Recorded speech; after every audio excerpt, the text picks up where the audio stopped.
So hello everyone, so finally आपके round 5 का जो रिजल्ट जो है आपके डिक्लेयर हो चुका है। ओके, अब राउंड 5 के बाद आपको क्या करना है, मतलब कि मान लेते हैं अगर आपको आईआईटी मिला है तो क्या करना है, या फिर अगर आपको एनआईटी प्लस सिस्टम में लेट्स से सीट अलॉट हुआ है तो क्या करना है। ओके, और इसके बाद लेट्स से क्योंकि राउंड 5 आपका कंप्लीट हो गया और ये लास्ट राउंड है, ठीक है। अब इसके बाद अगर आपको सीसेम में जाना है, ठीक है, मैं सब कुछ बताऊंगा कि सीसेम में जाना है तो क्या करना है। ओके, और अगर सीसेम में नहीं जाना चाहते हो तो क्या करना, हर एक चीज की बात करेंगे कि आपका नेक्स्ट स्टेप क्या होना चाहिए, क्योंकि इसके बाद लोगों को पता ही नहीं होता है और उनका सीट क्या होता है, कैंसिल होता है।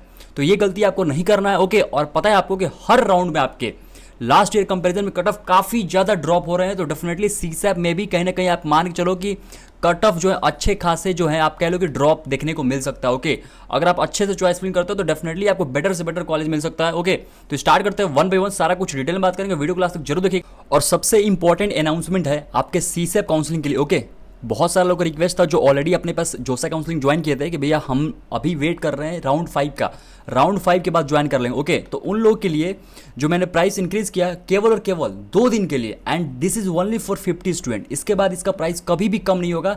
तो मैं अभी फिलहाल 50 स्टूडेंट के लिए फेज 9 में आपके प्राइस जो है 999 कर रहा हूँ। ओके, तो जो लोग भी ज्वाइन करना चाहते हैं जल्दी से ज्वाइन कर लीजिए। अगर ये जल्दी सीट फुल हो जाएगा तो मैं फिर से दोबारा प्राइस, और इस बार प्राइस आपका 1499 हो जाएगा, एंड कुछ टाइम बाद फिर इसका प्राइस 1999 हो जाएगा। तो जो लोग भी काउंसलिंग सपोर्ट ज्वाइन करना चाहते हैं, सीसैप काउंसलिंग सपोर्ट, डिस्क्रिप्शन में मैंने लिंक शेयर कर दिया है, जल्दी ज्वाइन कर लीजिए ताकि आपको बेस्ट से बेस्ट काउंसलिंग सपोर्ट मिले। और ये लोवेस्ट प्राइस मैंने दोबारा से आपके ओपन कर दिए हैं, जल्दी ज्वाइन कर लीजिए, क्योंकि आपके सीसैप काउंसलिंग ये लास्ट मौका है आपका बेस्ट से बेस्ट कॉलेज लेने का। इस बार के कट ऑफ ट्रेंड के अकॉर्डिंग आपको चॉइस फिलिंग पीडीएफ भी मिलेगा, 1 से 2 दिन के अंदर चॉइस फिलिंग पीडीएफ मिल जाएगा, सेम डे कॉल आ जाएगा, और आपके daily Google meet, daily call support, daily chat support, हर एक फैसिलिटी आपको मिल रहा होगा। तो जो लोग नहीं ज्वाइन किए जल्दी ज्वाइन कर लीजिए। ओके, क्योंकि ये प्राइस जो है जल्दी जैसे ही सीट फुल होगा, 50 सीट होगा, आपके प्राइस जो 1499 हो जाएगा। तो बाद में ये दोबारा कम नहीं होगा, क्योंकि काफी लोग मैसेज करते रहते हैं भैया हमने ऑलरेडी जोसा ज्वाइन किया, तो प्लीज प्राइस को कम कर दीजिए। तो इस बार लास्ट मौका मैं दे रहा हूं, जो लोग नहीं ज्वाइन किए जल्दी ज्वाइन करते। अभी फिलहाल आपके राउंड 5 में जो भी सीट मिला है, ठीक है, अभी फिलहाल आपको जो भी विलिंगनेस है ना, अब तो ये आपका कह लो कि ऑटो फ्रीज हो जाएगा, मतलब कि आपको कुछ करने की जरूरत नहीं है। जो भी आपने विलिंगनेस पहले से सबमिट किया है, लेट्स से अगर आपने फ्लोट सबमिट किया है तो फ्लोट ही रहने दीजिए। ओके, और ऑफकोर्स अगर आपने स्लाइड सबमिट किया तो स्लाइड ही रहेगा, इसमें कोई चेंज होने की जरूरत है नहीं। ओके, क्योंकि आपका इसके बाद कोई भी नेक्स्ट राउंड है, राउंड 6 नहीं होने वाला है, ठीक है। अगर राउंड होता तब जाके आप अपना विलिंगनेस जो है सबमिट करते हैं या फिर चेंज करते हैं। ओके, अभी जैसे ही आप लॉगिन करोगे आपको कुछ इस तरीके से 4 स्टेप दिखेगा। आप इसको जैसे ही आप अपना सीट अलॉटमेंट देख लोगे, ये कंप्लीट हो जाएगा, ठीक है। इस पर क्लिक करोगे आपको सीट अलॉटमेंट जो है आपको ऐसे दिख जाएगा, ठीक है। इसके बाद आपको क्या है, इसके बाद क्या है कि ये सारा कुछ जो है आपका सारा कुछ कंप्लीट शो करने लगेगा। अब आपको क्या करना है, पहले मैं बताता हूँ कि जिनको सीट लेट से मिला है, ठीक है, तो पहली बात की वो क्या करेंगे, जो मैं डॉक्यूमेंट बता रहा हूँ अभी डाउनलोड कर लीजिएगा, ठीक है। डॉक्यूमेंट ये जो आपका मैं बता रहा हूँ ना, जो डॉक्यूमेंट का लिस्ट, ये काम आएगा आपको फिजिकल रिपोर्टिंग में, ठीक है। पहला डॉक्यूमेंट क्या आपका कि सीट अलॉटमेंट लेटर जो है आपका, initial seat allotment letter round 5 का चाहिए। राउंड 1 2 3 जो भी था उसको आप भूल जाइए, राउंड 5 के लेटेस्ट वाला चाहिए, ठीक है। दूसरा डॉक्यूमेंट क्या है, पेमेंट का रिसिप्ट, ये भी डाउनलोड कर लीजिए। तीसरा डॉक्यूमेंट क्या है आपका, चॉइस फिलिंग जो भी लॉक किए थे उसका प्रिंट आउट।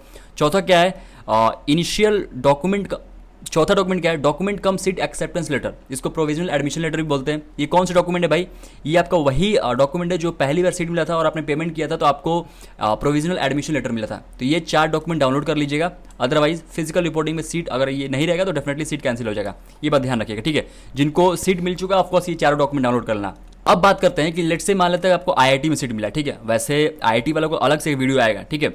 आईआईटी मिला है तो आपको क्या करना है, आपको कुछ नहीं करना है, जो भी सीट अलॉट हुआ है, लेट्स से आईआईटी बॉम्बे मिला है तो आईआईटी बॉम्बे की वेबसाइट पे जाइए, वहाँ पे चेक करिए क्या आपके कह लो कि डेट मेंशन है फिजिकल रिपोर्टिंग का या फिर ओरिएंटेशन का, रजिस्ट्रेशन वगैरह जो भी करना होगा उनका ऑफिशियल वेबसाइट पे ही करना है, ठीक है। डॉक्यूमेंट का लिस्ट वो लोग कौन कौन सा बोले हैं, वैसे डॉक्यूमेंट की लिस्ट के ऊपर वीडियो आएगा, अभी बता दूंगा, ठीक है, अच्छे से कि कौन कौन से डॉक्यूमेंट लेके जाना। ओके, और जो भी फी पे करना है सारा कुछ जो है टाइमलाइन ऑफिशियल वेबसाइट पे ही मिलेगा आपको, जोसा के वेबसाइट पे भी वैसे मिल जाएगा, क्योंकि वहाँ पे उन्होंने आईआईटी वाले के लिए लिस्ट डिक्लेयर किया है फिजिकल रिपोर्टिंग है, ठीक है। ऑल्दो आपको अपने पर्टिकुलर जो भी कॉलेज अलॉट हुआ है उसके वेबसाइट पे जाके चेक कर लेना कि भाई कौन सी डेट मेंशन है, ठीक है।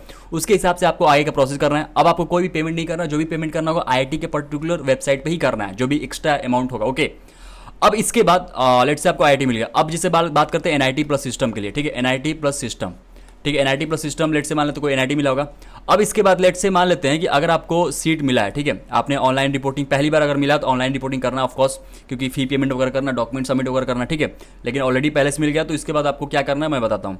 देखो 2 केस, ठीक है, लेट से आपको एनआईटी मिला है, ठीक है, एनआईटी प्लस सिस्टम में, लेट से मानते हैं एनआईटी प्लस सिस्टम, तो इसमें दो केस है। पहला कि आपको जो भी सीट मिला है, ठीक है, इसको आप कंफर्म करना चाहते हो। अभी जो आपको सीट मिला है केवल और केवल एक्सेप्ट की हो, कंफर्म नहीं हुआ है, ठीक है। अगर सीट को कंफर्म करना चाहते हो तो मतलब कि रिटेन करना चाहते हो, अभी सीसेम में जाना है कि नहीं जाना वो तो बात की बात है।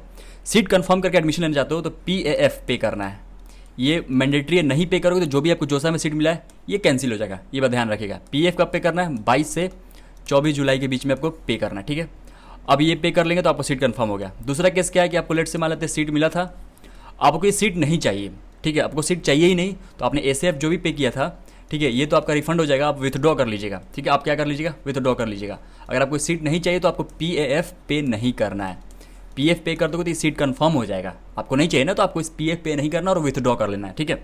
अब बात कर लेते हैं इस केस में, अगर आपको लेट से आपने PF पे कर दिया तो आपका सीट कंफर्म हो गया। इसमें भी दो केस है, दो केस में कवर कर लेता हूँ। पहला केस क्या है कि भाई आपको सीसेम में जाना है, ठीक है, सीसे में आपको जाना है, और दूसरा केस है सीसे में नहीं जाना है। तो अगर सीसे में जाना है तो आपको सीसे में जाना है, तब भी आपको ACF ऑलरेडी पे कर दिया और PF आपने पहले पे कर दिया अभी, ठीक है। तो PF पे करके आप सीसे में जा सकते हो, अदरवाइज बिना PF पे करके भी सीसे में जा सकते हो, लेकिन आपका जो पहले का जोसा वाला सीट है वो कैंसिल हो जाएगा, ये बात ध्यान रखिएगा। तो PF पे करके आप सीसे में चला जाएगा, सीट जो है रिटेन रहेगा, मतलब कि वो रिजर्व रहेगा आपके लिए और फिर सीसे में पार्टिसिपेट कर सकते हो। अब जैसे मान लेते हैं कि दूसरा केस में आपको सीसे में नहीं जाना है, ठीक है, तो कुछ नहीं करना, आपको वेट करना है, ठीक है, आपको वेट करना है और आपके जो भी कॉलेज अलॉट हुआ है उसका ऑफिशियल वेबसाइट देख लीजिए कि भाई फिजिकल रिपोर्टिंग कब करना है, उसके बाद आप फिजिकल रिपोर्टिंग कर सकते हो। इस पे डिटेल वीडियो आएगा कि कैसे क्या प्रोसेस करना है, ठीक है।